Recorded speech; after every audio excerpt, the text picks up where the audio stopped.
Hello guys, welcome to my vlog. Look, why I have itak here because I want to pick up a branches of tree. They're over there in the river. Yes, and you know what guys? Why I dream when I was in Denmark that I will bring itak. This itak, ano? Yung mga taong nagmamaritis ng buhay ko gusto ko nang itakin. Yeah, I want to cut their mouth that they're gonna be a Simpson. Alam mo yung Simpson na na cartoons character ng mga cartoons. Nagets nyo ba? Hindi nyo magets? Yung mga character ng cartoons, di ba may Simpson? Yung malaki ang bunganga. Gusto kong gawing bungangang Simpson ng mga marites. Bakit? Dahil wala silang ginawa kundi magchismis. Tapos mayroon naman silang pwedeng gawin sa buhay, di ba? Hindi ko nga alam kung bakit may pinanganak na chismosa. Lord, bakit ba may ipinanganak na chismosa? Ayun, para demonyohin daw yung mga mababait na tao. 'Di ba? Ayun, totoo 'yun. Hindi dahil nagkakasakit ako at kailangan kong kumain ng kumain. Sa totoo lang nag-uoink-oink na ako, nag-uoink-oink.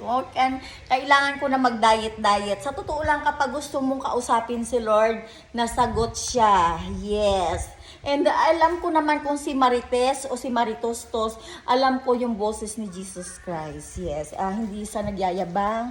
Oh yes, Lord, thank you. Ang marinig ko yung boses nyo ay isang the best happen of my life. Yon. At sa totoo lang guys, totoo na nakakausap ko si Jesus Christ. At I'm happy. I'm happy that I know Him better than before. Kasi alam mo guys, yung pananalig ko noon kay Jesus Christ ay hindi talaga totally 100%. But this time guys, nung nagkasakit ako, natanggal yung sakit ko. Yung mga nagkaroon ako ng mga nakukuha sa labas na mga poison na magkakasakit ka ng cancer, mga kung ano-anong sakit ang nakukuha ko sa labas because of Him. He healed me, yes, to be okay again. And I'm so thankful guys that I holding Jesus Christ's hand wherever I go. Guys, alam mo, sa totoo lang buhay grabe si Gabo, tingnan mo na naghihintay ng kabaksing, laki ng katawan. Matatakot yung kalaban nito. Tingnan mo naman yung pamangkin ko, di ba? Sa totoo lang guys, ang mamuhay ng simple life at ma-in love sa isang mayaman, akala ko dati langit siya, lupa ako, walang pag-asa sa mundo. Pero hanggat nabubuhay ako sa mundo, ang langit pala pwede mong tingalain, gaganon na lang. Babe, nandiyan ka ba? Di ba? Kapag nag-pray ka, ibibigay sa'yo ni Lord. It takes time, but He do His best to make you more happier in the end of your journey. Di ba? Sana all. Yun nga guys, may iba ang usapan guys kasi masakit sa damdamin. Ako'y kukuha ng guys, ng branches of tree. Kukuha ko ng branches of tree kasi ang plano ko ay maglalagay ako ng what do you call that? I will put more extra branches of tree to my long beans because they are starting to bind now. So I need more extra. Yes. That's it guys. Pero alam mo guys, yung itak na to, I dream to have like this in Denmark because around our house is more of trees that you need to do something, remove that, or else it's look like a mountain. And I don't like to go go outside the garden that it's look like a forest. No, I want to remove it. Yes, I'm tired to look around the garden with full of trees around the house. Yes, and I try to remove, and some of that is the person before in my ex. Yes, my ex. excuse me, my ex. It's like we divorced already and I don't want to involve my name to that person. That's good enough that I have my daughter. Respect that. And don't involve my name to that person again. I don't want. I want to have a silent life na. He have his own life, I have my own life too.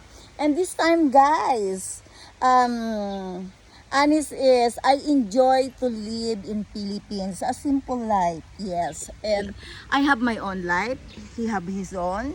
And I'm looking forward someday, kung sino man yon, secret. If it's not happening yet, it's my secret and respect. And yun nga guys, kukuha ako ng ng branches of tree kasi may gagawin ako. At yun ang project ko, the reason why I have it tucked like this. If the girls holding like this, don't be shy or don't be scared. They are the type of person that they are not shy. What kind of life they have before. And you know what guys, I've been abroad, yes. How many decades I live in Denmark since 2002. But I never ashamed to go to the mountain. Why? I grow up with that kind of life. And I don't need to be shy because I experienced to carry a bucket of, not bucket, I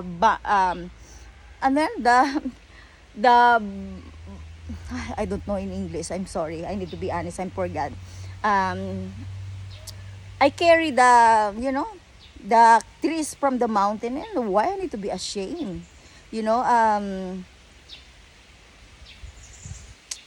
Since high school, we pick up trees in the mountain. And I'm not shy for that. My ate, she worked hard to get trees in the mountain to support some of her needs in school. So why we're gonna be shy?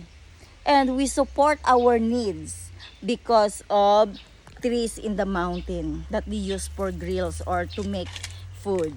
Sabi, don't be shy. If you've been in abroad in how many years, how many decades, and you come back here in Philippines to have a normal life, I think you need to be proud. You need to be proud to yourself that you're not a kind of person, arrogant person, even that you've been abroad. And this is, I've been in Europe, not in Asia. But I'm so proud to myself that I built a house and I have my own now. Not rich, but I'm contented what God gave me in how many years that I live in Denmark. And this time, guys, you know what I'm doing is, I do vlogging, yes. I continue to be a YouTuber. And I want to show to all people, all Filipina all over the world, wherever you are now, be humble enough. Even that you're gonna be more richer. Because if you know how to be humble and you know how to look back where you came from, God will make way to give you more blessings that it's come to your life. Dati guys, mayroon akong katanungan. Sabi ko sa sarili ko, Lord, bakit sa dami-dami ng mga tao sa mundo, bakit ako lang ang binabato ng kamalas-malasan? Why when you throw all the unlucky charms in life, why I receive alls? But you know what guys, I know now later that God will make you way to give you more trials in life. It's like a trials only in life that I receive. I don't need to complain him why he choose me. Honest is, I know now the answer. I don't need to ask more. He tried to give me more trials to be a stronger. How can I gonna be more stronger and holding his hand to ask, Lord, I want to be with you. Yes. I want to walk wherever I go with you. That no one can pull me or invite me to make a troubles in life. At alam mo yung guys, yung kapayapaan ng puso na mararamdaman mo, nandoon yung full of happiness. Full of happiness it because you know that how you accept him totally 100%. Kasi dati guys, pumapasok lang ako sa simbahan, parang wala lang. Lalabas ako, kaunguan pa rin ang ginagawa ko. Kaunguan is like, sumasagot ako sa magulang ko, I answer them back, I make trouble, I feel like I'm mad in this earth because they cannot support my studies. And you know what guys, even that I go abroad, people will pull me down. But you know, I understand why my parents didn't send me in school. I need to understand them. I'll never feel mad now because they didn't support my studies. No. And beside honest is, after how many years, I understand already that I need to understand my parents. I know that they want to give the best life that we want. But you know, we are not rich. I know that, I accept that already. That's why I work hard when I go to abroad. To build my own dream house. Honest is yes, I did. Not totally perfect, but I have my own dream house. I work hard to build that when I was in Denmark since 2005 that I have a job. And no regrets at all. Wala akong naramdaman na kahit anong regrets ng buhay ko, kahit na nagstay ako ng Pilipinas ngayon na walang maraming pera, there's no regrets at all. Ang importante guys ay ini-enjoy ko ang buhay ko. I enjoy my life as a person, as a simple Filipina. At to all people, and to all people that they know me because of discriminations type of light or insulting someone. Discrimination na guys, it's not ordinary insult only. Wala na akong pakialam sa mundo na na gusto nyong ibigay sa akin. I don't really care. The important is there's so many Filipino know me, being me, because I'm a vlogger. And I'm very thankful now that I walk straight in Philippines. Proud. I'll never cheat someone, especially about money. I work hard for earnings money. And I know it's not easy. That's why it's not easy to cheat someone. At gusto ko mag-walk straight ako sa Pilipinas. Gaya ng gusto ko. Be proud as a Filipino, Rogelia. Stand up in your own feet like before. And don't ever pull other person down because you want to go to be more popular. No, thank you. And I want to say hi to all Filipino that you work hard. Keep for yourself. Remember to keep for yourself too. Because you work hard, later your body is gonna surrender to work hard, and you have rights to rest too. Yeah.